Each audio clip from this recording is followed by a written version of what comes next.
Oke, bismillahirrahmanirrahim. Assalamualaikum warahmatullahi wabarakatuh. Waalaikumsalam. Jadi kita akan melanjutkan materi epistemologi yang kemarin kita sudah bahas tentang pengantar epistemologi ya. Mengenai urgensi epistemologi seperti apa, definisinya seperti apa, dan beberapa pertanyaan-pertanyaan mendasar tentang epistemologi juga kita sudah urai, dan kita akan menjawab satu persatu pertanyaan epistemologi yang kemarin sempat kita bahas ya, gitu. Tapi terlebih dahulu saya akan beri penyegaran ya terhadap materi ini biar teman-teman punya gambaran yang sistematis tentang epistemologi. Jadi yang perlu diketahui oleh teman-teman adalah yang pertama adalah premis dasar dari epistemologi itu apa gitu. Nah, kemarin kita sudah bahas bahwa premis dasar epistemologi itu adalah rasa ingin tahu adalah kodrat manusia gitu. Jadi kita ini manusia itu berpengetahuan adalah keniscayaan bagi manusia karena itu sudah menjadi kodrat alami manusia ya. Bahwa kodrat alami yang didorong melalui rasa ingin tahu gitu. Karena rasa ingin tahu yang tinggi akhirnya manusia mencari tahu asal usul realitas alam semesta seperti apa ya. Hakikat alam semesta seperti apa gitu. Hal-hal yang mereka anggap, hal-hal yang dia anggap masih misteri, yang membingungkan, ingin dicari tahu seperti apa kebenarannya dan akhirnya melahirkan pengetahuan gitu. Nah, cuma kadang manusia sering mengalami kekeliruan ya dalam mengetahui. Pada saat manusia itu sendiri ingin mengetahui realitas, manusia juga tak jarang manusia justru mengalami kekeliruan gitu. Ya. Nah, mengetahui epistemologi itu menjadi penting karena dari situ kita bisa belajar bahwa ada beberapa sumber pengetahuan yang bisa diakses oleh manusia untuk mendapatkan pengetahuan. Nah, sumber-sumber itulah sebentar akan kita bahas bahwa apa-apa saja sumber-sumber pengetahuan manusia yang dimana manusia itu bisa mendapatkan pengetahuan, bisa mendapatkan akses untuk mendapatkan pengetahuan gitu. Ya. Karena mengetahui sesuatu itu tidak sekedar kita mengalami sesuatu itu, ya kan? Itu. Nah, orang-orang terkadang menganggap bahwa pada saat kita mengalami sesuatu itu sudah otomatis kita punya pengetahuan tentang sesuatu itu. Padahal belum tentu sebenarnya, ya. Karena di dalam epistemologi itu hal-hal yang seperti itu menjadi rumit, gitu. Karena misalnya ya dalam epistemologi itu terbedakan sesuatu yang tampak bagi kita dengan sesuatu yang sebenarnya. Itu beda itu ya. Kemarin kita sudah kasih contoh ya. Saya ulang lagi kasih contoh misalnya gelas yang ada di hadapan kalian nih ya. Nah, pada saat kalian melihat gelas ini, apakah yang kalian lihat itu adalah gelas yang sebenarnya atau sebenarnya gelas yang tampak bagi kalian, gitu. Ya toh? Pasti kalian punya persepsi yang berbeda-beda pada saat melihat gelas ini.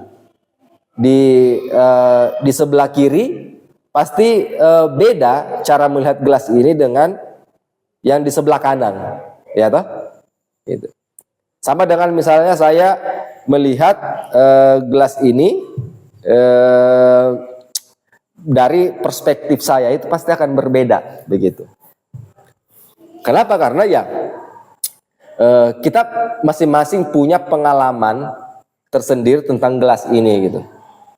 Karena artinya apa? Artinya kita mengetahui gelas ini berdasarkan apa yang tampak pada kita, kepada kalian, gitu. Itu mirip misalnya, ya saya kasih contoh buku ini, gitu ya. Kalian melihat buku ini, gitu. Persepsi kalian terhadap buku ini itu beda dengan persepsi saya tentang buku ini, gitu. Karena yang tampak di hadapan saya itu teks-teks kecil-kecil, sementara yang tampak di hadapan kalian itu ada teks besarnya, yang judul, berarti sudah berbeda kan? Padahal kita mengalami realitas yang sama, nah gitu. Nah, pertanyaannya kemudian adalah apakah yang saya lihat atau yang kamu lihat adalah realitas buku yang sebenarnya, atau sebenarnya buku yang tampak bagi saya, gitu. Nah, makanya harus di dalam epistemologi itu terbedakan. Ada realitas yang tampak, ada realitas yang sebenarnya. Nah, gitu. Nah, biasanya gara-gara itu akhirnya orang-orang itu kadang punya persepsi yang berbeda tentang realitas, gitu. Orang-orang punya perspektif yang berbeda tentang realitas, sehingga kita tidak tahu yang mana persepsi yang mana yang benar.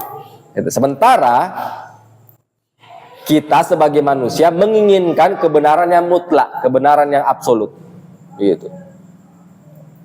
Lah, karena bukan ambigu, karena kekaburan itulah akhirnya muncul sebuah pertanyaan dalam epistemologi. Apakah manusia memang benar-benar bisa mengetahui sesuatu sebagaimana adanya? Ya. Jadi pertanyaan pertama dalam epistemologi itu yang kemarin sudah kita ajukannya. Apakah manusia dapat mengetahui sesuatu sebagaimana adanya?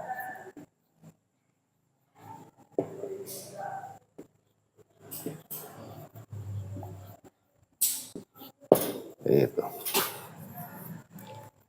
Apakah saya misalnya dapat mengetahui gelas sebagaimana gelas itu sendiri, sebagaimana apa adanya gelas, atau sebenarnya saya hanya mengetahui, mempersepsi penampakannya gelas, gitu. Nah, artinya ada dua konsep keberadaan di dalam gelas itu sendiri, gitu. Ada penampakan gelas,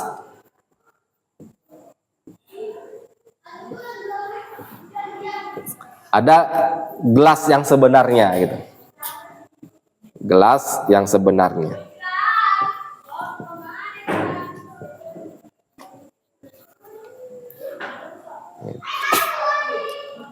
Ya, yang penampakan gelas ini berbeda-beda, bergantung kepada subjektivitas kita. Ya, ini pasti bersifat subjektif nih, karena masing-masing memiliki persepsi yang berbeda tentang gelas, gitu. Kenapa? Karena ya kita mengetahui gelas ini sesuai dengan apa yang tampak di hadapan saya, di hadapan kalian toh. Sementara yang tampak di hadapan kalian ini pasti berbeda-beda. Gitu. Nah, otomatis melahirkan pengetahuan yang subjektif. Gitu. Nah, inilah yang disebut sebagai subjektivisme.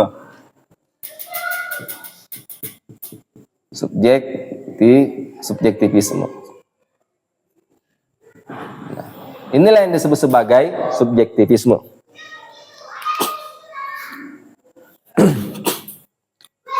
Bahwa pengetahuan itu bersifat subjektif. Pengetahuan itu bersifat pribadi.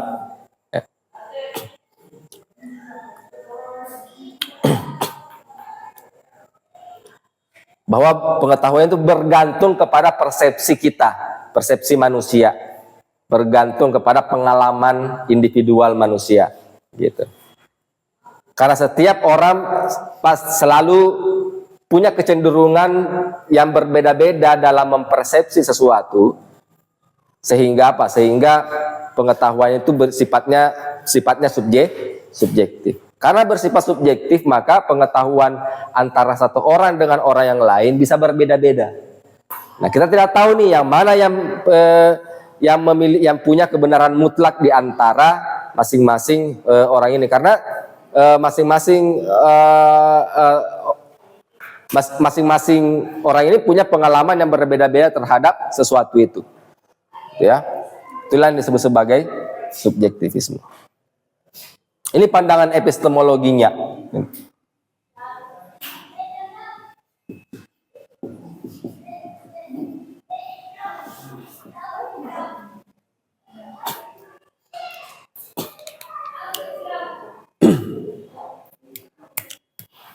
Nah, sementara yang kedua ada yang disebut sebagai objektivisme.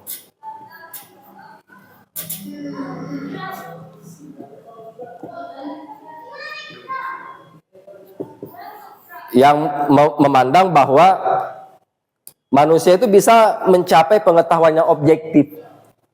Maksudnya itu pengetahuan yang objektif itu yang pengetahuan yang bebas dari bias subjektif manusia, yang bebas dari persepsi manusia, yang bebas dari prasangka manusia, gitu ya. Yang bebas dari pengalaman-pengalaman individual manusia. Gitu. Yang pengetahuan itu diambil berdasarkan kepada realitas objektifnya langsung, gitu. Artinya kaum objektivisme ini percaya, optimis bahwa manusia itu bisa mengetahui sesuatu sebagaimana adanya. Nah, kira-kira kalau saya tanya kalian nih, kalian bagaimana persepsi kalian tentang problem ini? Kira-kira bisa nggak memang pada dasarnya manusia itu bisa mencapai pengetahuan yang objektif, atau memang pada dasarnya pengetahuan kita itu subjektif semua, relatif semua gitu loh.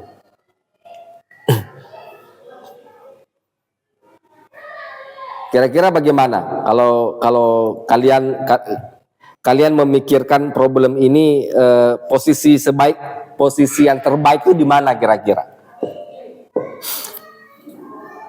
Jadi penekanannya adalah bahwa pada dasarnya pengetahuan itu memang ada yang bersifat subjektif, tapi tidak semua harus bersifat subjektif begitu. Pasti ada juga pengetahuan yang bersifat objektif. Alasannya apa? Alasannya bahwa kalau kita hanya mengakui pengetahuan itu cuma sekedar bersifat subjektif, maka kita akan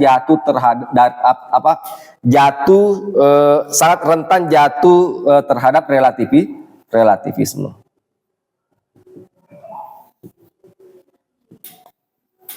Dan ini berbahaya kalau kita terjebak dalam relativisme. Kenapa? Ya tidak ada sesuatu yang mutlak.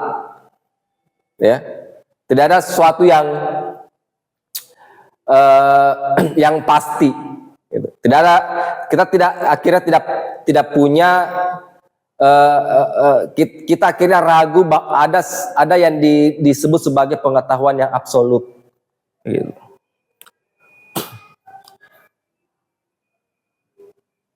Memangnya kenapa? Kalau ditanya, memangnya kenapa kalau kita menolak pengetahuan yang absolut? Masalah apa yang akan terjadi ketika hal itu dilakukan gitu?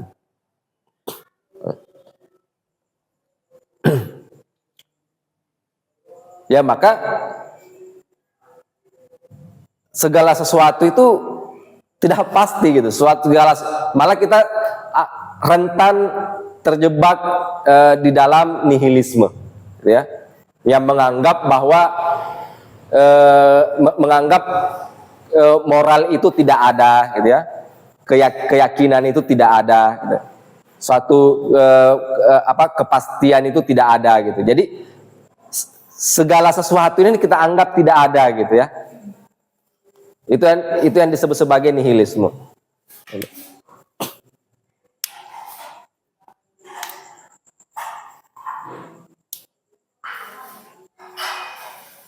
Dampak paling besarnya kita manusia itu tidak punya pegangan. Ya. Kalau kita tidak punya pegangan, ya kita tidak punya penuntun arah, gitu ya. Tujuan kita hidup itu untuk apa? Gitu.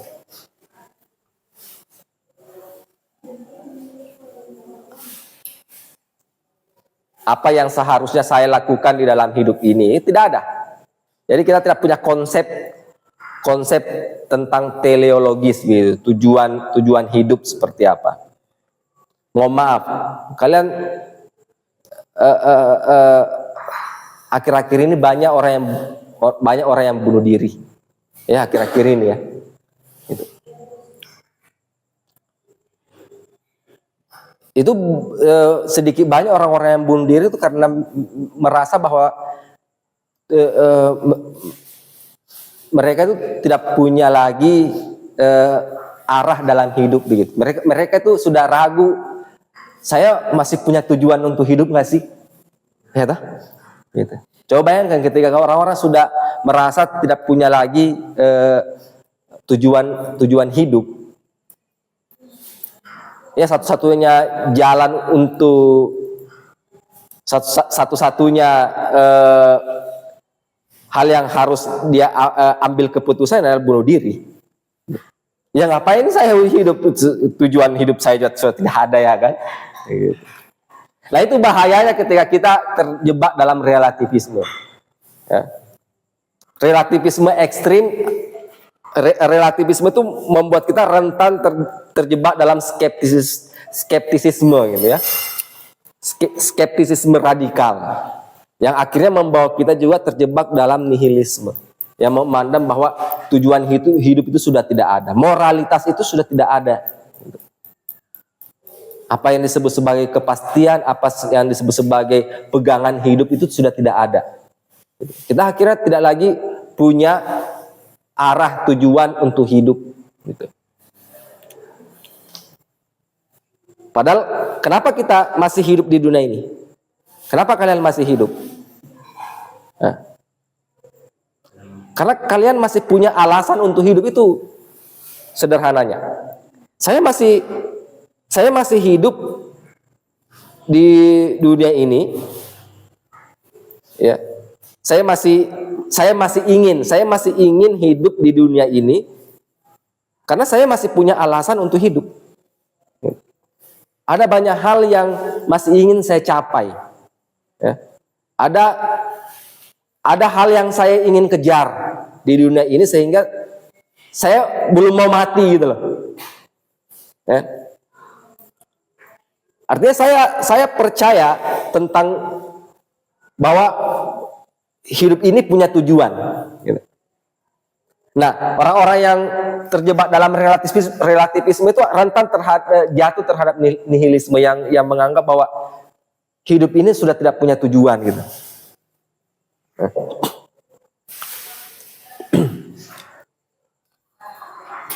Nah, makanya kita juga harus yakin bahwa ada yang disebut sebagai kebenaran objektif, ada yang disebut sebagai kebenaran mutlak. Misalnya, kenapa kita memeluk Islam sebagai sebuah agama dan pegangan dalam hidup? Gitu. Karena kita menganggap bahwa Ajaran-ajarannya itu mutlak begitu. Ya. Tujuan hidup yang diarahkan di dalam Islam itu sifatnya mutlak, absolut. Gitu. Dan itu kita kejar sampai ajal menjemput. Ya. Nah, makanya kita masih beragama, kita masih memeluk agama, artinya kita masih percaya ada loh yang disebut sebagai kebenaran objektif. Ada yang disebut sebagai kebenaran mutlak. Orang-orang yang terjebak dalam relativisme itu yang menolak kebenaran objektif itu rata-rata itu orang tidak beragama pasti. Ya.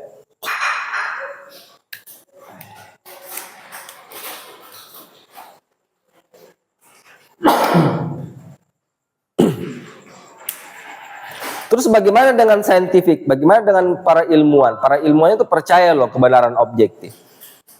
Ya. Dia menjadikan sains sebagai agamanya. Ya. Meskipun mereka tidak beragama, tapi setidaknya mereka punya keyakinan bahwa ada yang harus dipegang dalam hidupnya gitu. Apa yang dia pegang? Kebenaran ilmiah. Ya. Ya mungkin ada di antara para ilmuwan yang tidak percaya agama, tapi dia percaya kebenaran sains, gitu loh. Artinya seateis-ateisnya para ilmuwan, mereka itu masih punya pegangan, mereka itu masih percaya kepada satu akidah, gitu loh, ya, kepada satu kepercayaan. Dia masih punya iman.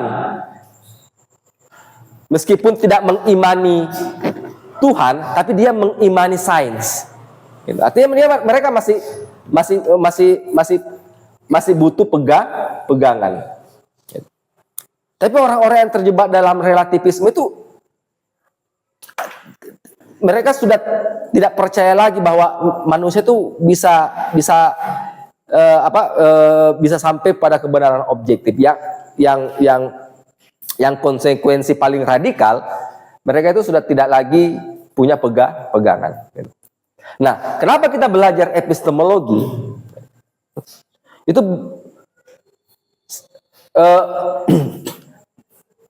ajakan moralnya itu adalah bahwa kita membutuhkan pegangan. Gitu.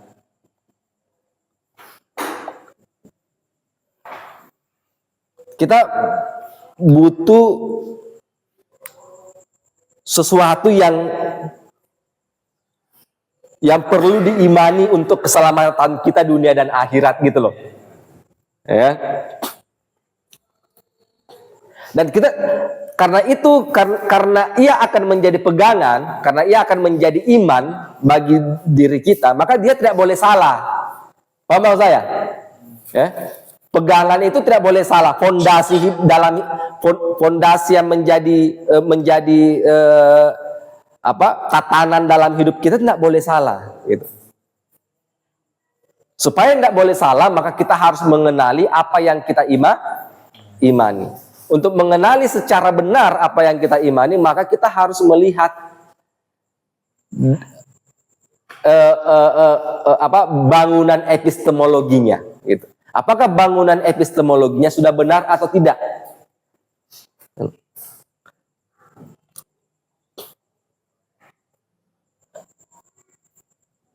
Mengapa kita ini tidak menjadikan materialisme sebagai keyakinan hidup?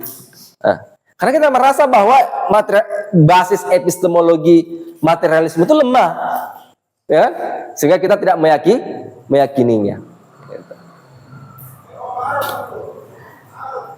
Sampai sekarang kita meyakini Islam sebagai agama yang benar dan menjadi pegangan hidup kita karena kita merasa bahwa basis epistemologi Islam itu adalah sesuatu yang benar. Gitu. Nah makanya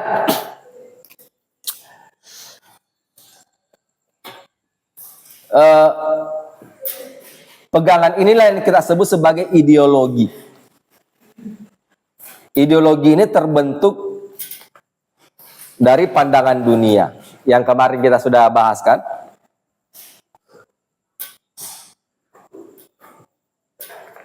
Pandangan dunia ini terbentuk dari epistemologi.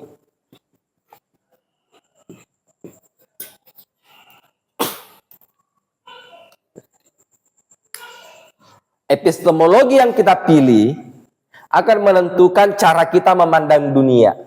Cara kita memandang dunia itu akan menentukan ideologi apa yang akan kita pegang. Kenapa ada seseorang yang sangat percaya terhadap ideologi sains? Karena cara pandangnya dia dalam melihat kenyataan ini adalah cara pandang materialisme. Ya. Yang bahwa tidak ada lagi realitas selain realitas materi. Gitu. Sehingga satu-satunya pendekatan yang cocok ya, untuk memahami realitas materi ini adalah melalui apa? Melalui pendekatan sains. Makanya dia sangat percaya keandalan sains untuk menuntun dia memahami realitas ini secara benar, gitu. Sehingga dia menjadikan sains itu sebagai pegangan. Gitu. Sehingga pada saat ia sakit misalnya, daripada dia berdoa, pergi sholat, berdoa, mending saya langsung ke dokter saja. Ngapain saya berdoa kan? Tidak ada gunanya. Ke dokter lebih ampuh, ya? Lebih jelas. Gitu. Saya ke dokter langsung dikasih obat sembuh. Ya, daripada saya berdoa, ngapain saya berdoa? Berdoa sama siapa? Berdoa sama batu, berdoa sama siapa? Berdoa sama Tuhan. Tuhan ada nggak Tuhan itu? Gitu. Nah, kalau ada, apa buktinya secara materi? Ya, itu. Bisa nggak saya cerap secara indrawi? Tidak ada. Gitu. Tidak bisa gitu. Oh, Tuhan tidak ada kalau begitu. Kayak gitu cara pandang orang yang percaya keandalan sains. Ya. Karena cara pandangnya materialisme memandang bahwa hanya ada satu realitas di dunia ini, yaitu realitas material, maka ideologinya pun ideologi saintifik. Ya. Sangat percaya keandalan sains untuk menuntun hidupnya di dunia, gitu ya. Yang itu akarnya pasti epistemologinya adalah empirisme. Jadi saling membentuk, saling mempengaruhi. Nah, itulah fungsinya kita mempelajari epistemologi supaya kita tahu kita paham betul keyakinan kita ini memang sudah kokoh begitu, karena didasarkan kepada epistemologi yang kokoh juga, epistemologi yang kuat juga. Itu. Kita misalnya percaya Islam itu sebagai agama yang benar, yang pantas dijadikan ideologi dalam hidup, ya. Karena kita percaya bahwa epistemologi yang mendasari Islam itu memang sudah kuat, gitu. Tidak terbantahkan lagi, gitu. Sulit untuk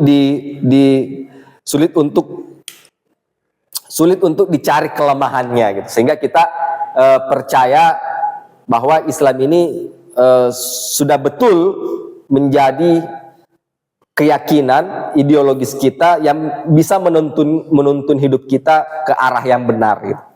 Ya. Makanya sebagaimana yang kita jelaskan minggu lalu, untuk meruntuhkan bangunan ideologi seseorang itu cukup melihat kerapuhan epistemologinya. Apakah epistemologinya rapuh? Ya. Kalau epistemologinya rapuh, maka pandangan dunia pun ikut rapuh. Karena pandangan dunianya ikut rapuh, maka ideologinya pun pasti ikut rapuh juga, gitu. Kenapa? Karena ya epistemologi menjadi fondasi bagi keduanya. Ya. Itu seperti kayak macam rumah, gitu. Ketika fondasi rumah itu hancur, atap-atapnya pun, tembok-temboknya pun ikut hancur juga kan, gitu. Begitupun dengan ideologi, begitupun dengan ideologi dan pandangan dunia. Ideologi dan pandangan dunia akan runtuh seketika ketika bangunan epistemologinya ikut runtuh juga. Itu mengapa sangat penting kita mempelajari epistemologi. Nah, kembali ke subjektivisme dan objektivisme.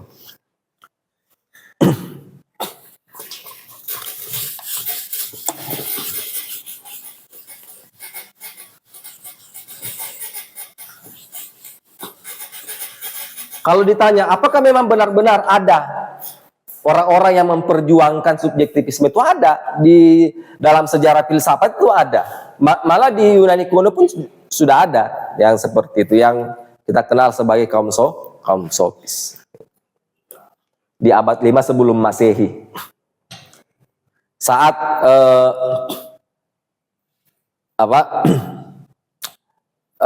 saat demokrasi Athena sudah mulai berkembang ya.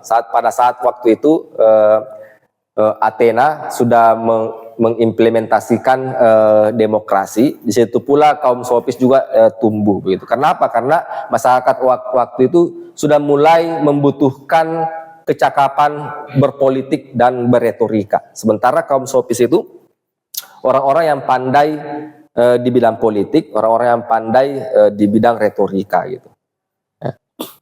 Mereka akhirnya menjadi guru, mengajari orang-orang Athena waktu itu, orang-orang Yunani waktu itu untuk pandai menggunakan retorika gitu. Untuk apa? Untuk bisa memenangkan kontestasi politik. Karena di dalam demokrasi, ya, memenangkan kontestasi politik itu salah satu alat yang utama itu adalah retorika. Ya, sebagaimana para politisi kita ini, kalian mau nyale, kalian harus punya kemampuan retorika, meyakinkan orang-orang tentang visi misi yang hendak kalian bawa sebagai calon legislator ketika kalian ingin duduk di bangku legislator, atau ketika misalkan kalian mau menjadi bupati, kalian sebagai calon bupati dan ingin menjadi bupati, kalian harus meyakinkan para masyarakat bahwa visi misi saya ini bisa mensejahterakan kalian gitu. Entah apa yang kamu katakan itu benar atau salah, ya, sepanjang kamu bisa meyakinkan seseorang melalui retorika kalian, orang-orang akan menganggap kalian benar gitu. Nah, kaum sofis itu begitu caranya, ya. Bukan, mereka itu tidak menawarkan kebenaran, tapi menawarkan retorika. Kadang sesuatu yang dia bela, ya, di dalam politik itu sesuatu yang salah, tapi karena kemampuan retorikanya bisa membalik kesalahan menjadi benar, gitu. Sehingga pernyataannya pun diimani oleh orang-orang begitu, meskipun kebenaran dari pernyataannya itu patut dipertanyakan. Kenapa mereka mengandalkan kemampuan retorika? Kenapa mereka tidak menawarkan kebenaran, tapi menawarkan retorika? Karena mereka memandang bahwa tidak ada yang namanya kebenaran mutlak. Kebenaran itu relatif sebenarnya. Mengapa mereka berpandangan begitu? Karena kaum sofis itu adalah pengelana. Mereka itu bukan asli orang Yunani, mereka itu bukan asli orang Athena, tapi orang dari luar Yunani. Pengelana dari negeri ke negeri yang lain, dari perjalanannya menuju negeri-negeri orang, mereka akhirnya melihat, oh ternyata dari satu negeri ke negeri yang lain itu punya perbedaan budaya. Seperti kita di Sulawesi antara Bugis dan Makassar, atau di Indonesia lah, antara Bugis, Makassar, atau antara Bugis dan Jawa itu punya kebudayaan yang berbeda. Ya. Punya persepsi tentang keadilan yang berbeda, punya persepsi tentang moralitas yang berbeda, gitu. Punya persepsi tentang agama yang keyakinan keagamaan yang berbeda, gitu. Sehingga mereka memandang bahwa sebenarnya tidak ada itu yang disebut sebagai kebenaran absolut. Kebenaran itu relatif, tergantung bagaimana orang mempersepsikannya. Makanya kaum sofis itu punya prinsip bahwa manusia itu adalah ukuran dari segala sesuatu. Tahu maksudnya kan? manusia menjadi ukuran bagi segala sesuatu. Manusia bisa menentukan yang mana yang benar, yang mana yang salah. Begitu. Kebenaran itu tergantung dari persepsi manusia. Nah, itu yang dimaksud bahwa manusia itu adalah ukuran bagi segala sesuatu. Kebenaran itu bukan didapat di luar, tapi didapat dari persepsi manusianya sendiri gitu. Karena kebenaran itu tergantung dari persepsi manusia, maka setiap individu-individu itu bisa mengkonstruksi kebenarannya masing-masing. Gitu. Mungkin kamu menganggap bahwa ini gelas, tapi kalau saya mau bilang ini gajah, kalian mau apa? Ya, kalau misalkan kalian tanya, kok Muhajir bilang ini gajah, apa landasan? Kalau misalkan saya bisa yakinkan kalian bahwa ini gajah, gimana? Ya toh? Ini soal keyakinan saja. Ini soal persepsi. Sepanjang saya bisa meyakinkan kalian bahwa ini gajah, bahwa itulah kebenaran. Nah, kayak begitulah kaum sofis waktu itu. Dan dalam perjalanan sejarah filsafat juga itu masih banyak kaum relativis yang muncul, yang tumbuh berkembang. Ada juga skeptisisme gitu. Kaum skeptis. Skeptis itu berpandangan begini. Kalau ditanya, Tuhan itu ada atau tidak ada? Dia pasti tidak mau jawab. Kenapa dia tidak mau jawab? Karena mereka memandang bahwa sepanjang saya belum lihat Tuhan itu, ya, maka saya tidak tahu jawabannya. Gitu. Jadi skeptis itu menolak untuk daripada memutuskan sesuatu, mending saya menunda penilaianku terhadap sesuatu itu. Begitu kaum skeptis. Kalau misalkan ditanya bahwa keadilan itu ada atau tidak ada, karena dia sendiri belum bisa membuktikan bahwa keadilan itu ada, maka mereka tidak mau menunda dulu penilaiannya tentang keadilan. Gitu. Risikonya atau problemnya adalah bahwa kita tidak tahu ada nggak kebenaran objektif atau kebenaran mutlak atau tidak ada gitu. Kenapa? Karena mereka sendiri tidak mau ngomong gitu. Mereka sendiri tidak mau memutuskan benar atau salahnya sesuatu itu.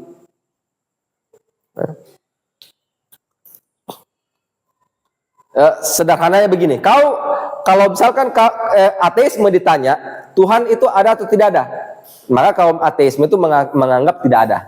Kalau kaum teistik ditanya Tuhan itu ada atau tidak ada, maka kaum teisme itu mengatakan iya ada Tuhan. Tapi kalau kaum skeptis ditanya Tuhan itu ada atau tidak ada, jawabannya apa kaum skeptis kira-kira? Jawabannya adalah saya belum tahu Tuhan ada atau tidak ada. Gitu. Beda toh? Beda enggak? Kalau kaum ateisme kaum ateis itu mengatakan Tuhan itu tidak ada. Kalau kaum teisme itu mengatakan Tuhan itu ada. Tapi kalau kaum skeptis pasti mengatakan Tuhan saya belum tahu Tuhan itu ada atau tidak ada. Itu beda kan? Gitu. Jadi dia belum bisa memutuskan Tuhan itu ada, belum juga bisa memutuskan Tuhan itu tidak ada. Gitu. Sepanjang dia belum bisa membuktikan Tuhan itu ada atau tidak ada, maka dia tidak mau ngomong, tidak mau dulu mengambil keputusan. Begitu. Itu skeptisisme itu begitu. Problemnya tidak ada pengetahuan. Problemnya gitu. Akhirnya apa? Akhirnya pengetahuan itu tidak ada. Kenapa? Karena tidak ada keputusan. Tidak ada yang tidak ada yang bisa diucapkan, tidak ada yang bisa dipercakapkan. Skeptisisme paling radikal itu jatuh kepada Georgias di kaum sofis juga itu, Georgias namanya. Apa yang dikatakan Georgias? Pengetahuan itu tidak ada. Kalaupun bisa diketahui, tidak bisa disampaikan. Jikapun bisa disampaikan, sesuatu itu tidak ada. Kalaupun ada, tidak bisa diketahui, kayak gitu. Kalaupun bisa diketahui, tidak bisa disampaikan. Gitu. Jadi kalau sesuatu itu tidak bisa disampaikan, artinya apa? Artinya pengetahuan itu tidak ada.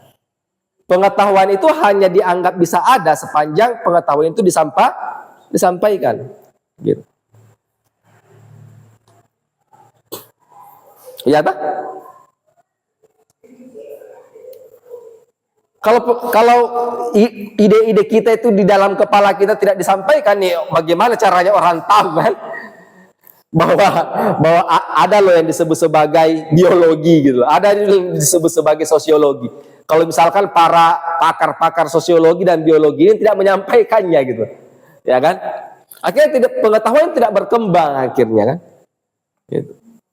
Tidak ada yang bisa dituliskan gitu, tidak ada yang bisa disampaikan, tidak ada yang bisa dijustifikasi itu benar atau salah kalau tidak disampaikan.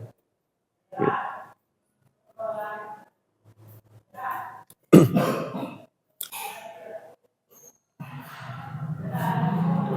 Ya, silakan. Siapa? Ya, tadi Ya. disampaikan tadi bahwasanya rata-rata orang yang tadi kan disampaikan Ya. bahwasanya rata-rata orang yang yang menolak objektivisme itu orang-orang yang tidak beragama. Bukan bukan rata-rata dalam arti tidak semua. Iya, gitu. tidak Ya, tidak semua ya. Terus pertanyaan saya, Kak, terus bagaimana dengan orang yang percaya dengan Tuhan tetapi Iya. tidak beragama? Apakah itu mereka termasuk dengan skeptisme di situ, Kak? Apa dia percaya Tuhan? Percaya Tuhan tapi tidak beragama. Di malam itu. Apakah Ada contoh yang begitu enggak? Ada enggak contohnya, Mas? Dia bertuhan tapi tidak beragama. golongan teisme kan? Kayak filsuf Spinoza, dia mengatakan bahwa Tuhan ini adalah kesatuan, tapi dia sendiri tidak punya agama, Pak. Tapi dia percaya Tuhan toh. Dia percaya Tuhan. Ya itu. Ya, artinya dia bukan kaum relatif karena dia percaya ada sesuatu yang mutlak kan. Gitu. Relativisme itu intinya adalah bahwa dia tidak percaya yang disebut sebagai kemutlakan. Ya. Hal yang bersifat absolut. Tahu nggak sih sesuatu yang absolut mutlak itu maksudnya apa? Mutlak itu bahwa semua orang itu percaya terhadap konsep itu. Dia sesuatu yang universal, sesuatu yang abadi. Gitu. Dari zaman Baheula sampai nanti zaman 3000 tetap berlaku. Itu yang disebut sebagai sesuatu yang mutlak, sesuatu yang absolut. Contoh, kita percaya bahwa Islam itu mutlak, gitu? Atau ginilah, kita percaya Al-Quran itu mutlak isinya, gitu? Nah, maka kita pasti percaya bahwa dari zaman Nabi Muhammad sampai nanti tahun 5000 atau tahun 6000 nanti, tahun 7000 nanti, Al-Quran itu tetap berlaku. Itu masih kontekstual di zaman itu. Nah, itu yang disebut sebagai mutlak. Nah, pertanyaannya, kalian percaya nggak Al-Quran begitu? Nah, percaya nggak bahwa Al-Quran itu isinya pasti berlaku di zaman ini dan di masa depan? Percaya nggak? Percaya toh? Nah, berarti kalian percaya kemutlakan Al-Quran. Gitu, keabsolutan isinya Al-Quran. Nah gitu.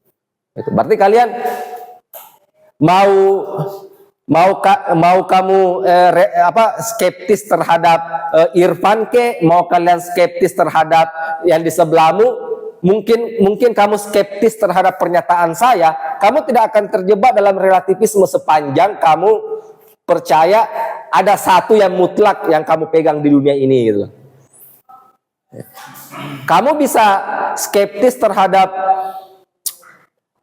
presiden kita misalnya, kamu misalnya bisa skeptis terhadap anggota dewan gitu. Kamu tidak akan terjebak dalam relativisme sepanjang ada satu saja sesuatu yang kamu anggap mutlak gitu. Artinya kamu masih tetap percaya bahwa ada sesuatu yang objektif.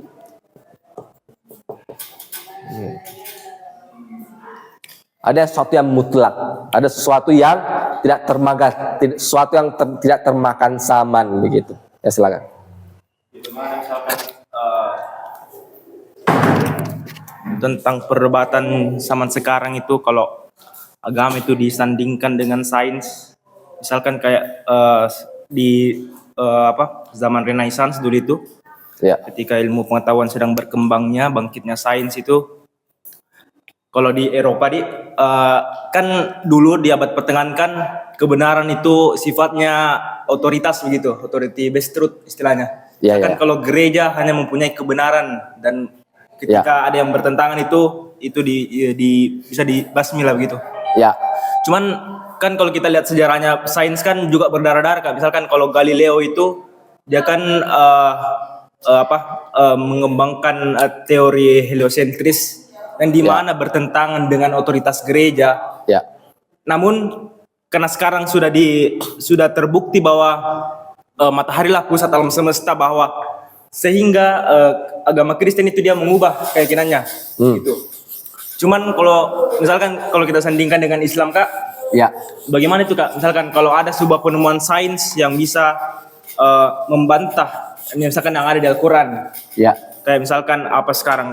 Teori evolusi begitu. Bahwa asal usul manusia itu dia sebenarnya tidak ada, karena evolusi itu tahapannya panjang sekali. Misalkan kalau saya baca di Sapiens, Homo erectus itu ke Homo sapiens itu berlangsung jutaan tahun. Jadi tidak ada yang namanya manusia pertama. Itu kalau temuan sains. Dan temuan sains ini misalkan teori evolusi ini sudah sangat berkontribusi sekali, khususnya pada ilmu kesehatan, ilmu biologi dan sebagainya. Dan saya diskusi sama teman-teman saya yang anak biologi, dia katakan bahwa evolusi tidak bisa dihilangkan dalam biologi begitu Kak. Apakah sains dan agama itu bisa bertentangan atau agama justru beriringan dengan sains Kak? Gitu Kak. Oh iya. Bukan bertentangan ya. Tapi memang ranah keduanya itu beda. Gitu, ranah keduanya beda. Jadi sama dengan misalnya kita mau mengatakan bahwa apakah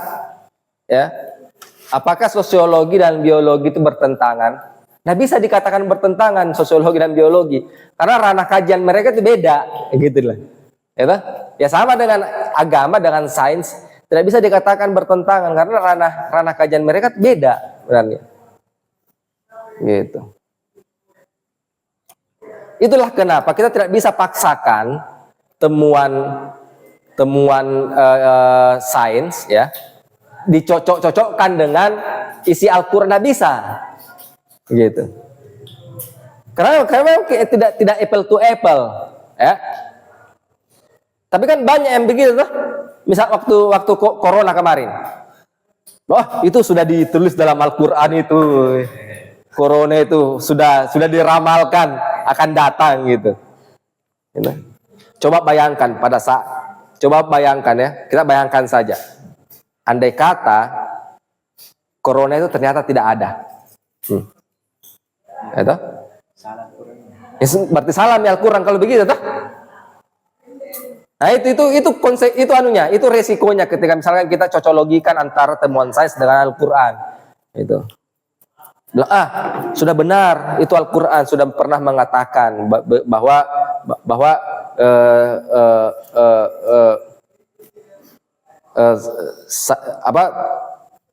Bisa apalah temuan sains? Kita ambil contoh lagi satu. Kira-kira apa? Big Bang. Ya. Kira-kira apa temuan sains yang sering dicocologikan sama teori Big Bang iya. Semacam trompet. Iya ya. Janin. Apa? Janin. Janin apa itu maksudnya? Kadang ada yang menganggap itu biasa. Sains itu melihat bukan segumpal darah dasar lahirnya manusia. Itu semacam zigot yang melekat pada bibit rahim. Oh begitu. Umumnya kan tafsiran Al-Quran dia segumpal darah awalnya. Dan daging dan seterusnya. Oh begitu.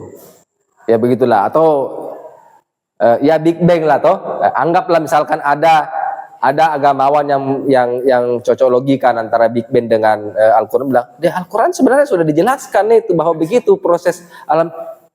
Jika suatu saat Big Bang itu salah, begitu. Berarti isi Al-Quran salah dong kalau begitu. Itu bahayanya tuh kalau cocologikan. Jadi tidak boleh. Jadi kita pisahkan karena ranah mereka itu beda. Kita anggaplah agama itu tuntunan moral, ya. Sebuah hubungan beda dalam satu segi apa? ya. Dalam satu segi. Enggak hubungan beda. Hubungan beda ya. Ya, hubungan beda yang lingkarannya itu begini tuh. Gitu. Nah, iya. Ketemu memang. Nah, enak ketemu. Memang, ya. Tapi bahwa semangat mencari ilmu pengetahuan itu diajarkan dalam Al-Qur'an, gitu loh. Jadi terus fungsinya Al-Qur'an apa? Fungsinya Al-Qur'an itu memberi kita semangat, ya, memberi kita semangat untuk mencintai ilmu pengetahuan, begitu.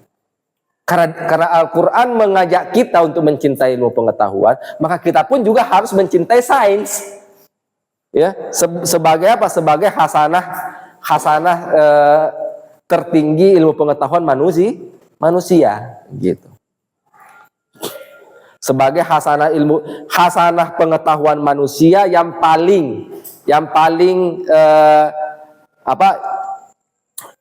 paling berwenang menjelaskan realitas fisik kita, gitu. Ya, seperti itu. Tapi tidak bisa tuh dicocologikan penemuan sains dengan Al-Qur'an itu. Apalagi Al-Qur'an ya ingin dipakai untuk membantah temuan sains. Tidak boleh. Gitu. Bukan tidak boleh, tidak pada tempatnya, gitu. Nah makanya agama ya jalan sendiri dengan ranahnya sendiri, ya sains berjalan sendiri dengan ranahnya sendiri. Apakah bisa dikompatibel? Bisa, gitu. Toh? Misal saya sakit, ya toh? Misal saya sakit, ya saya ke dokter, ya toh? Tapi saya juga butuh diberikan doa. Nah, itu artinya ada kerjasama antara sains dengan agama. Sains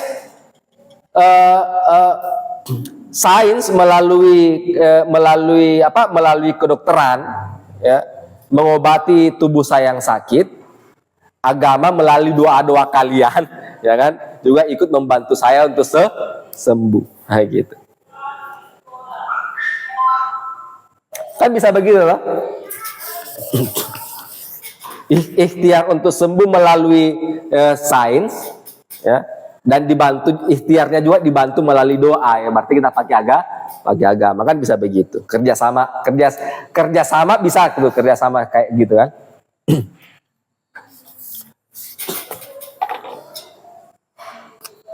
Ya, silakan.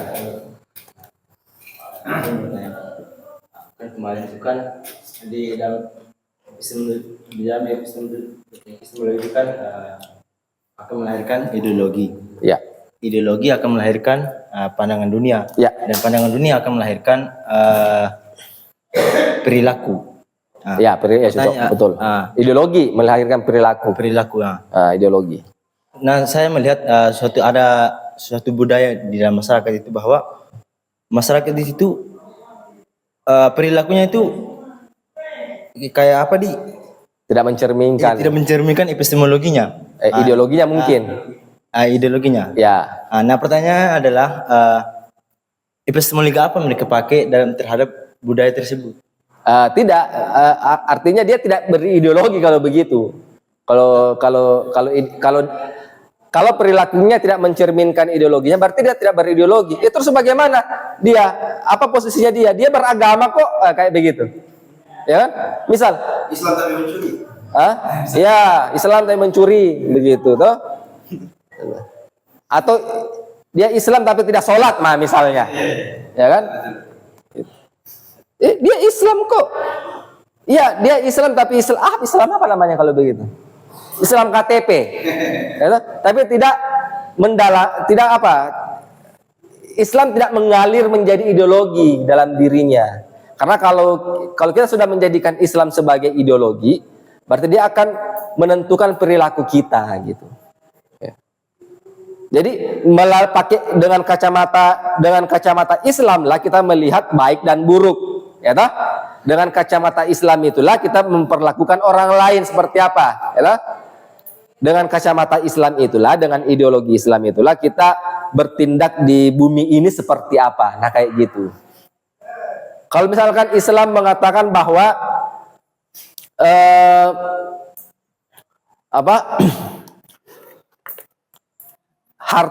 sebagian dari hartamu itu milik orang lain, ya toh? Ya berarti kalian tuh kudu atau harus sedikit-sedikitlah menyumbangkan duitmu ke orang lain gitu. Di luar kota Maroko itu. Iya kan? Nah, serius enggak apa-apa, Ji.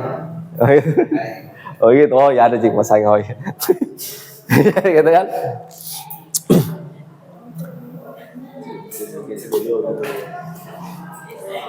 Jadi kalau ada wamu, ya.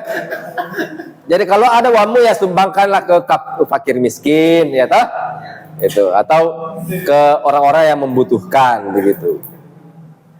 Kalau kita sudah mengimplementasikan, ya, kalau kita sudah mengimplementasikan tindakan seperti itu, berarti kita sudah menjalankan apa yang diperintahkan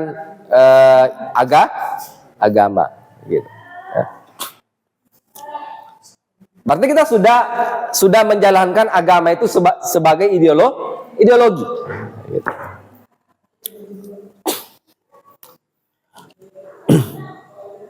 Nah itu ada objektivisme itu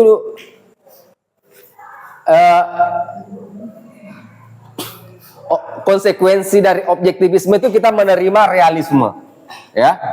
Konsekuensi dari subjektivisme itu kita menerima idealisme sebagai cara kita melihat realitas itu seperti apa gitu. Tahu nggak realisme? Realisme itu intinya realisme itu begini. Kita mengakui sesuatu itu ada, ya, sesuatu itu ada, entah kita pikirkan atau tidak, kayak gitu. Misal, meskipun kamu tidak memikirkannya, bulan tetap ada di atas. Atau misalnya begini, kamu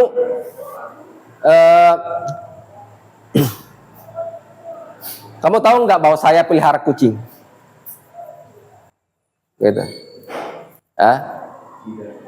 Nah, di dalam pandangan idealisme, kucing saya itu tidak ada kalau begitu. Kalian memandang bahwa saya tidak punya kucing. Tapi dalam pandangan idealisme itu, kamu pikirkan atau tidak pikirkan, kucing saya tetap ada. Gitu. Nah, jadi realisme itu memandang bahwa realitas itu independen. Realitas itu independen dari manusia.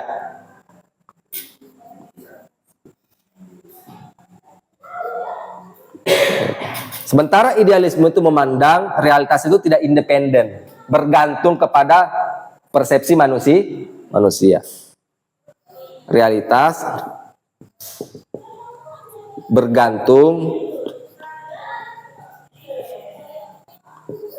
pada persepsi manusia.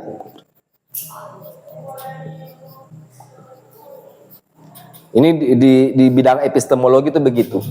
Ya.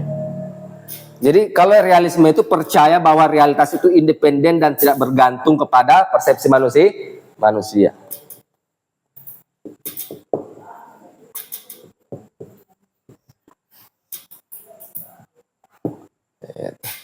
Makanya untuk mendekati pengetahuan yang objektif, ya,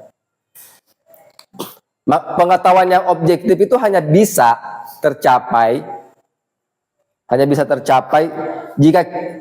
jika bias-bias subjektif manusia itu dilepaskan dari realitas, begitu.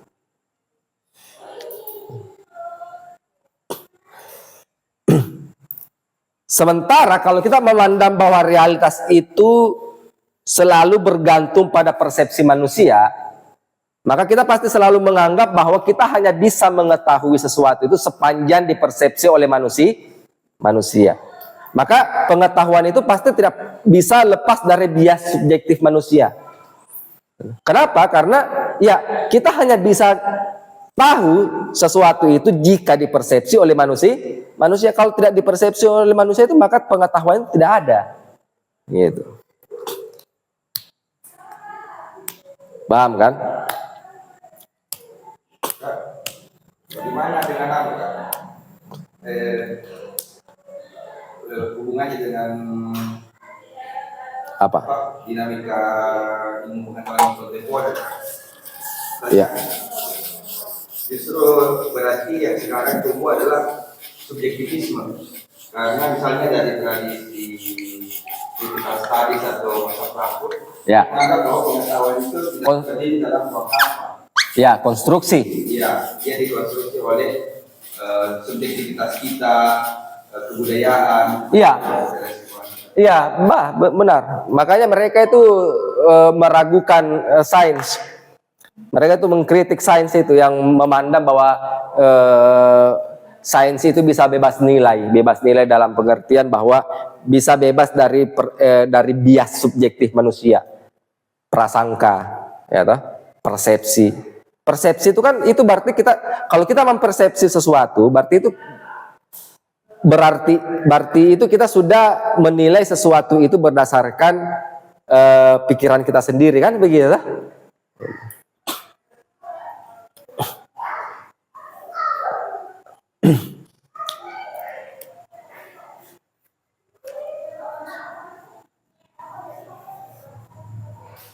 Nah pertanyaannya, bisa nggak kita mengetahui sesuatu itu tanpa melibatkan subjektivitas kita, gitu loh. Kan itu pertanyaannya, loh. Bisa nggak kita mengetahui sesuatu itu tanpa melibatkan subjektivitas kita? Kalau saya bisa, melalui apa? Melalui sains. Gitu. Gimana caranya? Dengan cara menggunakan pendekatan metodologi. Ya, itu kan filsafat ilmu kemarin, toh. Sudah kita bahas bagaimana metodologi itu bekerja untuk menjauhkan bias subjektif manusia dengan realitas. Eksperimen itu dilakukan untuk apa? Kira-kira?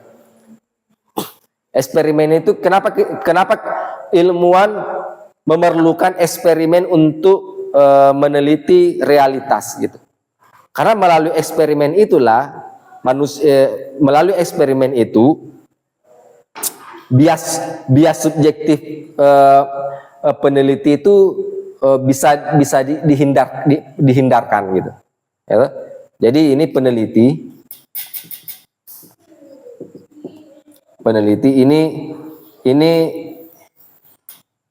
ini laboratorium, ini individu yang ingin diteliti, gitu loh. Ya,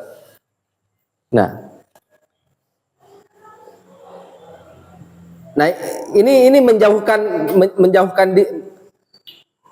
jadi peneliti itu dengan objek yang diteliti itu berjarak, gitu loh, ya kan?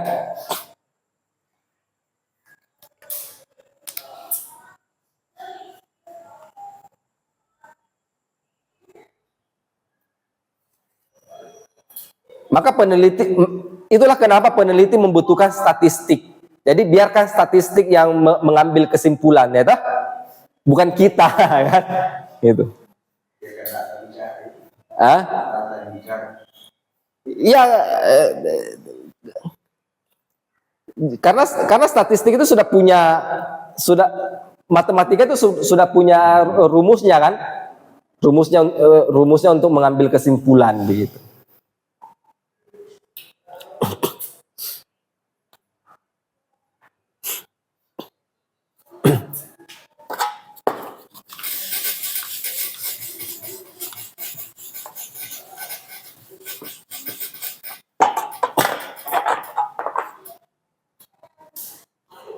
Nah, di dalam epistemologi juga itu sains itu memang mengklaim diri. Jadi sains juga itu mengklaim diri sebagai pengetahuan yang bisa menghantarkan manusia untuk mendapatkan pengetahuan yang objektif, begitu.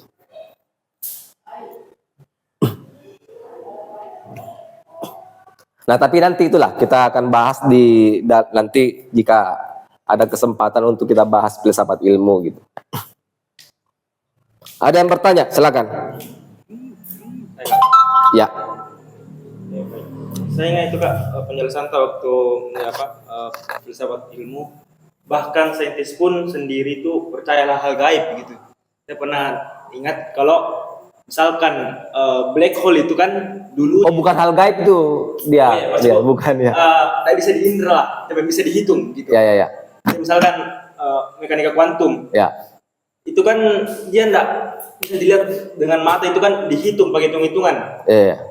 Tapi Kak, misalkan bagaimana misalkan kalau matematika itu bisa dijadikan alat itu untuk membuktikan keyakinan gitu, kayak maksudku di dalam agama, karena kan sains sudah pakai itu matematika kan hal yang universal.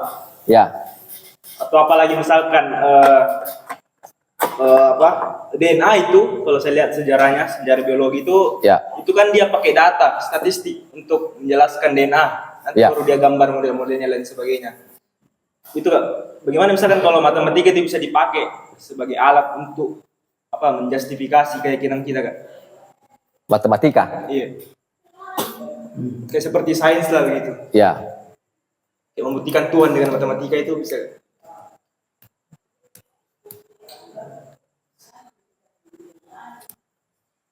Membuktikan Tuhan dengan matematika.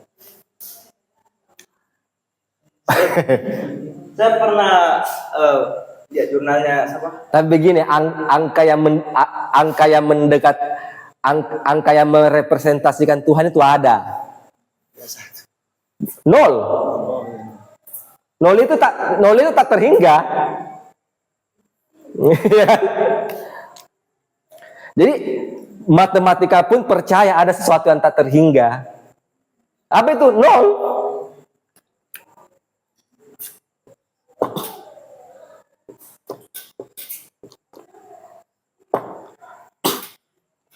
Ada kan anunya, ada kan simbolnya itu terhingga tak? Iya, kayak 8. Kayak gitu tak? Iya tak?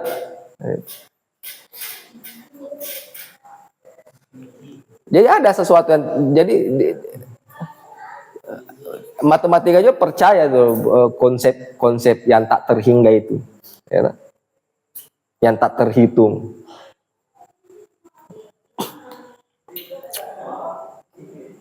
Itu 0.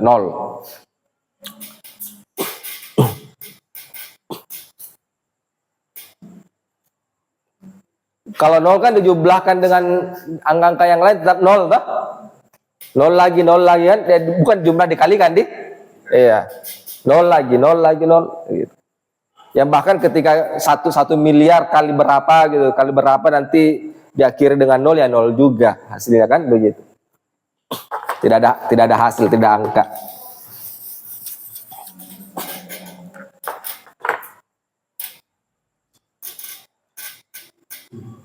Tapi kalau kita pakai kalau kita pakai rumus matematika untuk mencari tahu Tuhan, ya Ya tidak ada rumus pasti gitu kan. Tidak ada rumus untuk itu, tapi matematika punya konsep tak berhingga gitu. Yang membuktikan bahwa matematika pun mengenal apa yang disebut sebagai sesuatu yang tak terbatas. Ya kan?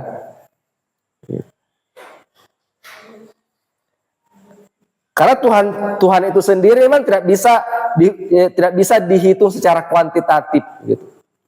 Itulah kenapa kita daripada menyebut Tuhan itu satu, ya, mending kita menyebutnya Tuhan itu Esa. Kalau satu kan masih bisa dibagi-bagi lagi, toh. Gitu. Iya, 0,3, 0,40, ya begitu kan? Begitu. Sementara Tuhan tidak bisa dibagi-bagi lagi kan? Gitu. Jadi bahasa yang paling tepat untuk menyebut Tuhan keesaan kesederhanaan, kesendirian Tuhan itu bahwa Tuhan itu Esa, bukan satu, ya toh? Gitu.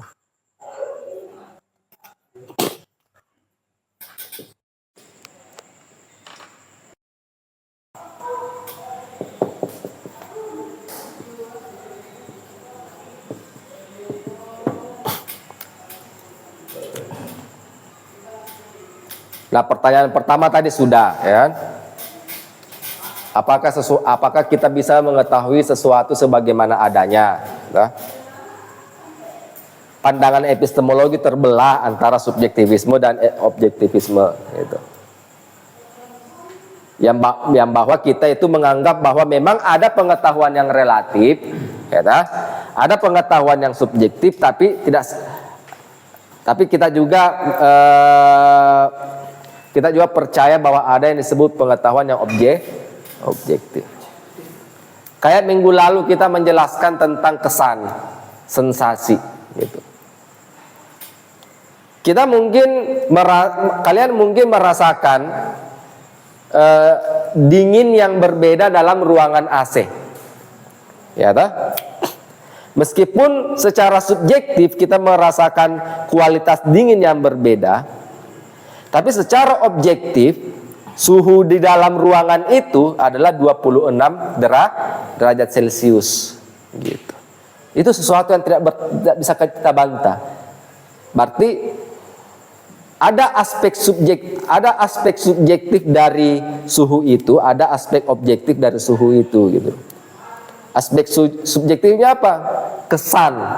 Kesan kita merasakan hawa dingin dari suhu AC itu, yang mungkin bisa berbeda-beda di antara kita, ya.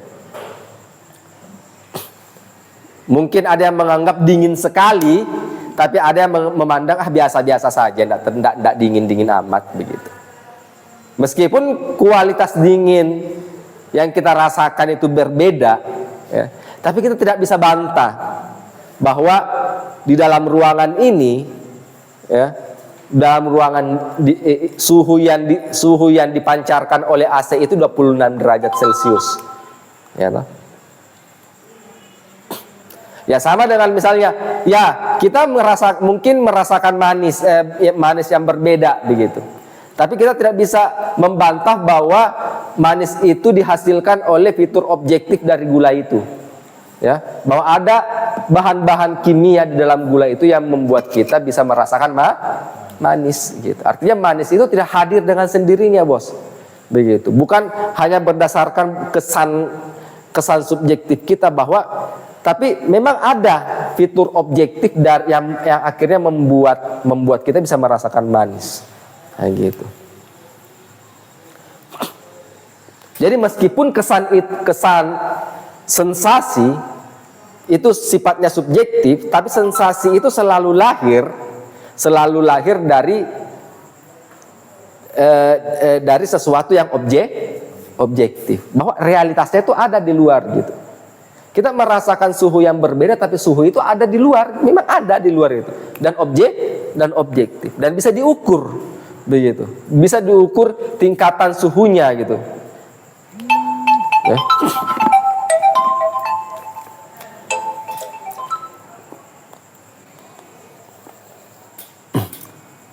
Nah, bagaimana pengetahuan itu mungkin? Nah, ini bicara tentang apa? Ini bicara tentang apa ini? Ini bicara tentang sumber pengetahuan.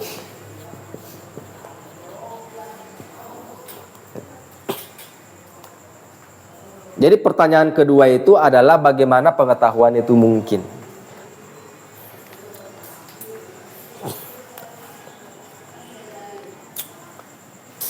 Berarti kita bicara tentang sumber, bagaimana caranya kita mendapatkan pengetahuan itu, begitu. Ya. Di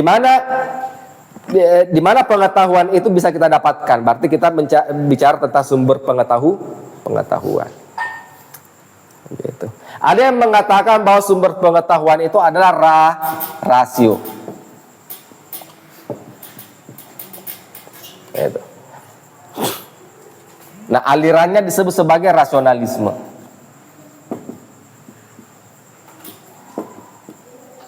Ada yang mengatakan sumber pengetahuan itu pengalaman.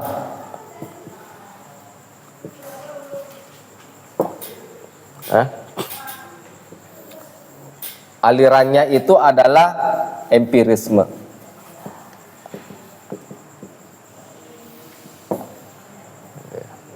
Nah, ada yang mengatakan dua-duanya. Ya, alirannya itu adalah kita sebut saya idealisme transendental.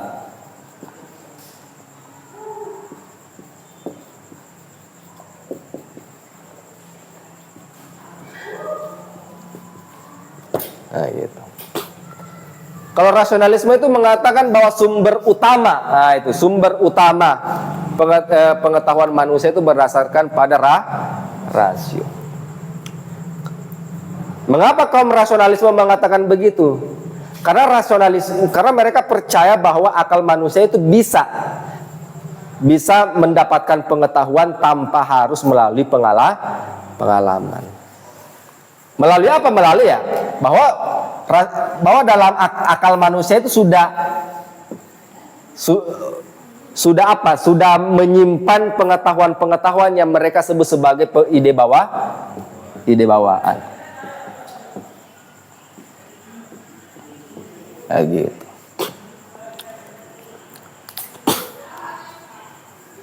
Nah, kaum rasionalisme percaya bahwa ide bawaan ini sudah sejak lahir itu manusia sudah punya gitu di kepalanya, di dalam rasionya itu tanpa melalui pengalaman. Apa-apa saja sih contohnya? Contohnya itu kayak misalnya Descartes itu percaya bahwa beberapa ide manusia itu bersifat bawaan. Apa-apa saja yang bersifat bawaan, Tuhan. Gitu. Matematika sama logika. Nah, ini Descartes percaya bahwa Tuhan itu ide bawaan. Gitu. Matematika itu juga ide bawaan. Logika itu ide bawaan. 1 tambah 1 sama dengan 2. Itu tidak perlu kita pelajari. Itu sudah ada di dalam kepala kita tuh. Jadi kayak kata Descartes begitu. Kayak misalnya segitiga itu punya 3 sisi. Ya toh? Itu tidak perlu kita pelajari, itu sudah ada di dalam kepala kita tuh, yang begitu, konsep yang seperti itu. Geometri toh? Gitu. Jadi konsep geometri itu sudah ada dalam kepala kita sebenarnya. Apa buktinya? Contoh, di dalam kenyataan ini tidak ada lingkaran sempurna, tidak ada. Ya toh? Jadi kalau misalnya bentuk lingkaran itu kita dapatkan di luar, kemungkinan besar itu kita konsep lingkaran di kepala kita tuh bentuknya mungkin begini, begitu. Karena mungkin kita mendapatkan konsep lingkaran itu dari model lingkaran yang begini, modelnya toh. Jadi pasti model lingkaran di kepala kita begini modelnya. Sementara bagaimanapun kita menemui konsep lingkaran, betapapun tidak sempurna lingkaran kita temui di realitas eksternal, di dalam kepala kita tuh pasti itu bentuknya sempurna tuh lingkarannya. Ya toh? Kita bisa membayangkan lingkaran yang sempurna di kepala kita. Meskipun yang kita jumpai di luar ini lingkarannya tidak sempurna modelnya. Misalnya kayak begini kan tidak sempurna tuh lingkarannya tuh. Ini kan tidak sempurna tuh lingkarannya. Jadi di realitas eksternalnya tidak ada yang kita temui itu lingkaran yang sempurna. Bentuknya sempurna tuh. Tapi kita bisa membayangkan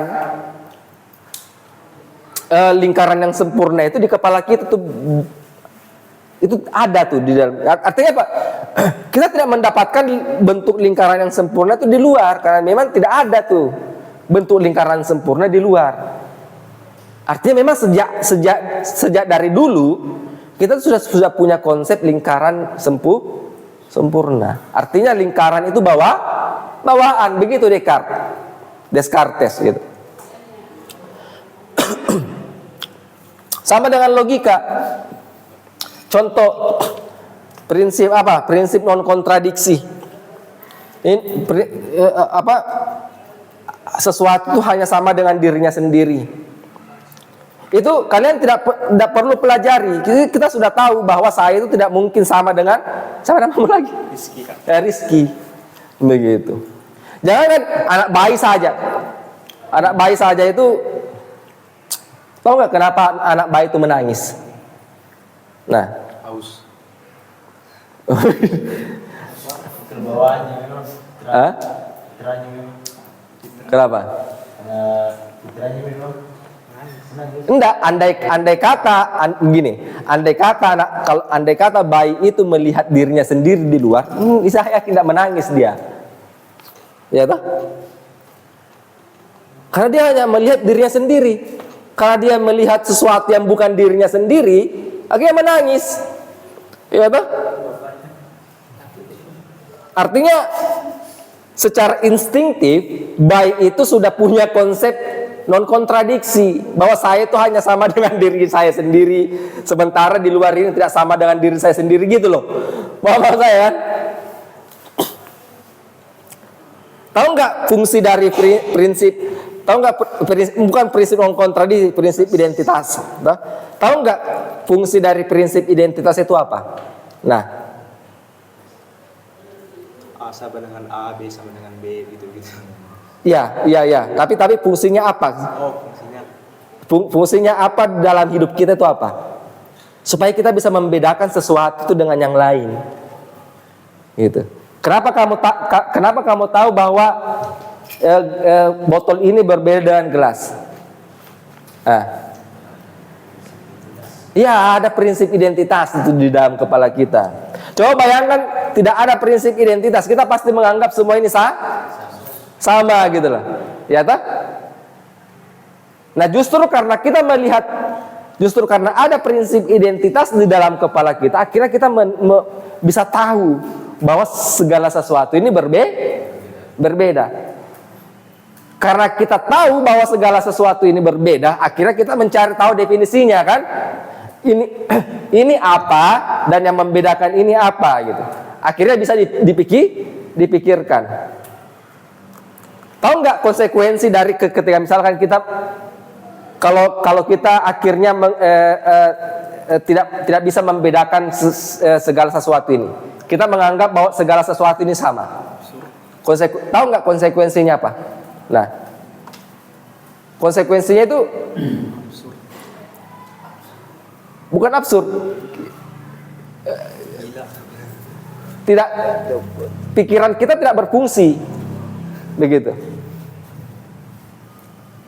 Contoh. Ini panjang atau pendek? Ini panjang atau pendek? Tinggi atau pendek ini? Tidak berfungsi pikiranmu toh? Ya kan? Bisa nggak kalian pikirkan ini? Ini tinggi atau pendek ini? Pikiran kalian tidak berfungsi toh?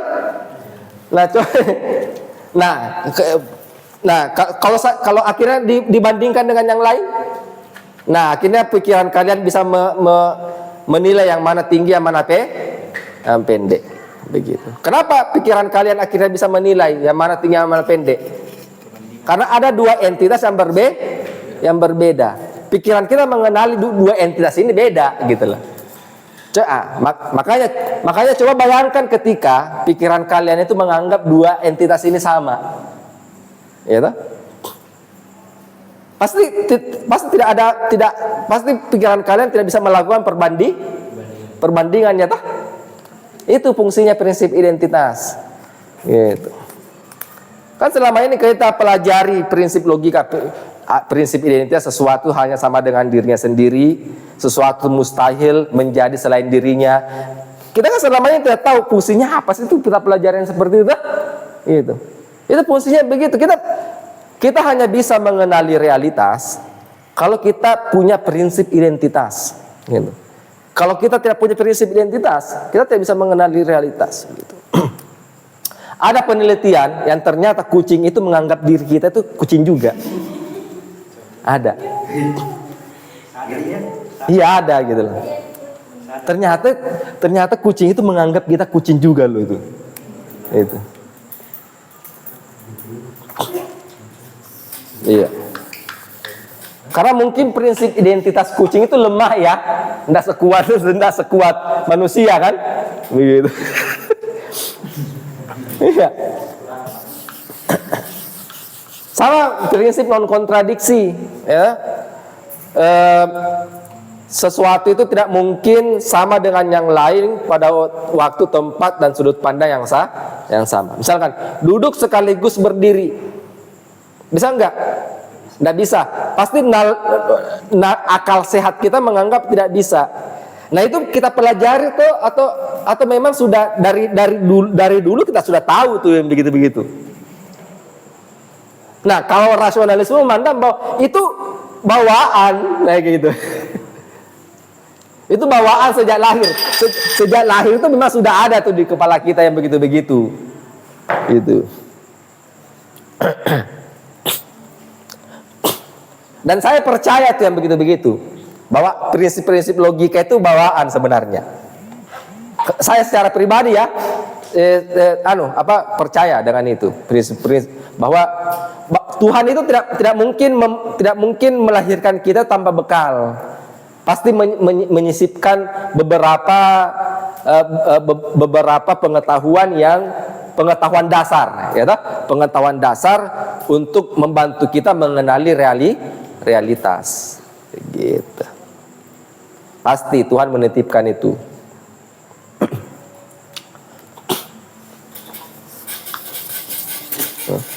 Ya, saya percaya bahwa prinsip-prinsip logika itu bawaan, gitu. Kita tuh tidak pernah, meskipun kita tidak sekolah sekalipun, ya, kita itu pasti tahu bahwa sesuatu itu kontradiksi, kayak gitu.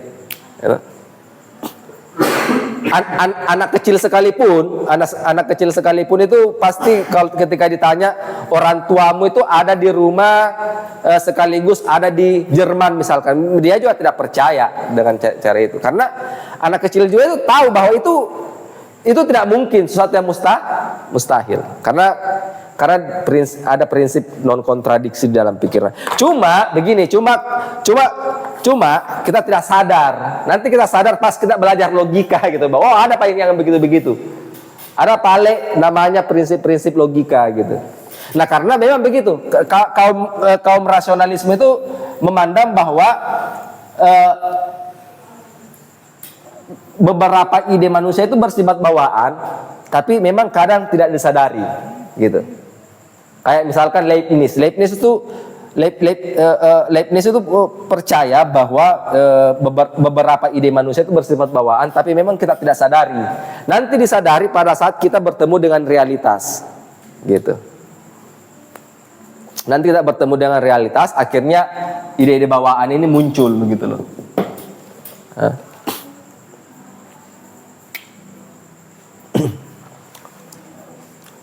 Ya. Jadi prinsip rasionalisme itu begini, beberapa ide manusia itu bersifat bawaan, sebagian lagi didapatkan melalui pengalaman. Sebagian lagi dibuat sendiri oleh manusia. Contohnya yang dibuat sendiri oleh manusia itu misalnya kan konsep tentang ular emas gitu. Di dalam kenyataan kan tidak ada ular emas toh. Konsep ular emas itu diciptakan sendiri oleh manusia. Melalui apa? Melalui gabungan dua konsep, ular dengan emas gitu. Jadi ada 3 bentuk pengetahuan dalam rasionalisme. Pertama, ide bawaan. Ada beberapa pengetahuan manusia yang bersifat bawaan. Sebagian toh. Apa itu? Ya ini, Tuhan, prinsip-prinsip matematika, sama prinsip-prinsip logika, bawaan sifatnya ini. Ya. Kedua, sebagian pengetahuan manusia itu melalui pengalaman. Makanya rasionalisme itu tidak anti pengalaman. Gitu. Pengalaman itu diperlukan untuk mengenali realitas indrawi, tapi tidak semua pengetahuan manusia itu dari pengalaman gitu lah. Karena kenapa? Karena pengalaman itu, pengetahuan yang berdasarkan pengalaman itu pengetahuan yang tidak niscaya gitu. Sementara manusia itu membutuhkan pengetahuan yang niscaya. Pengetahuan yang niscaya, pengetahuan yang mutlak itu hanya bisa dihasilkan oleh rasio akal manusia, dan itu bersifat bawaan gitu. Kayak macam konsep-konsep keadilan gitu. Rasionalisme itu percaya konsep keadilan itu bawaan. Iya. Kenapa? Karena konsep keadilan itu mutlak, gitu loh. Bahwa keadilan itu sesuatu yang baik, itu pasti diakui oleh seluruh umat manusia tuh. Meskipun dia penjahat, meskipun dia kriminal sekalipun, pasti dia tidak akan menolak itu, bahwa keadilan itu keadilan itu sesuatu yang baik. Semua orang di dunia ini percaya bahwa keadilan itu sesuatu yang baik, dan itu adalah sesuatu yang dikejar oleh manusia, ya toh? Begitu. Artinya dia sesuatu yang mutlak karena bersifat universal. Berarti sifatnya bawaan. Gitu. Hanya saja mungkin nanti kita punya ide bawaan, konsep keadilan yang bersifat bawaan itu nanti muncul teraktual pada saat kita melakukan pengalaman kayak gitu.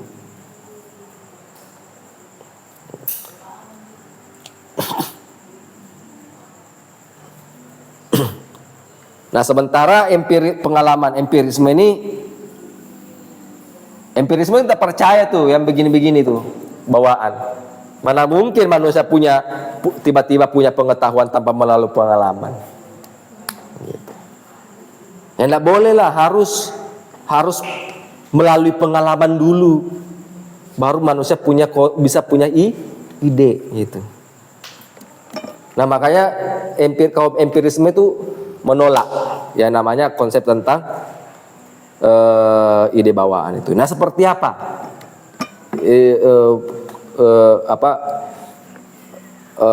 Kaum empirisme, cara empirisme mengkritik rasionalisme, dan bagaimana kaum empirisme itu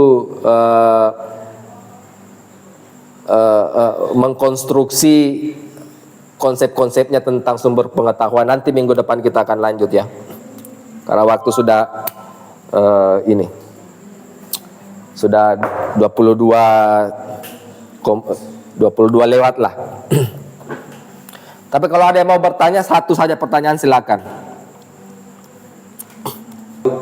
Iya. Minggu depan insya Allah kita langsung bahas empirisme dan sekaligus idealisme transendental ya, dikit-dikit. Iya. Dan menuju ke pertanyaan ketiga, gitu. Sekaligus kita selesaikan pertanyaan ketiga. Pertanyaan ketiga itu instrumen apa saja yang digunakan oleh manusia untuk mencapai pengetahuan. Nanti kita bicara toh instrumen-instrumen itu. Akal itu gimana sih, fungsi-fungsi akal gitu. peran-peran indera dalam mencapai pengetahuan seperti apa gitu. Ada juga yang dalam konsepsi epistemologi Islam itu ada yang disebut sebagai kolbu ya. Intuisi itu apa itu intuisi dan gimana cara kerjanya, nanti kita akan jelaskan di minggu depan ya. Kalau ada pertanyaan silakan satu-satu saja dulu. Kalau tidak ada ya kita tutup saja, nanti minggu depan kita lanjut ya. Oke ya. Oke ya. Oke. Oke. Selesai. Assalamualaikum warahmatullahi wabarakatuh dan kita berjumpa minggu depan.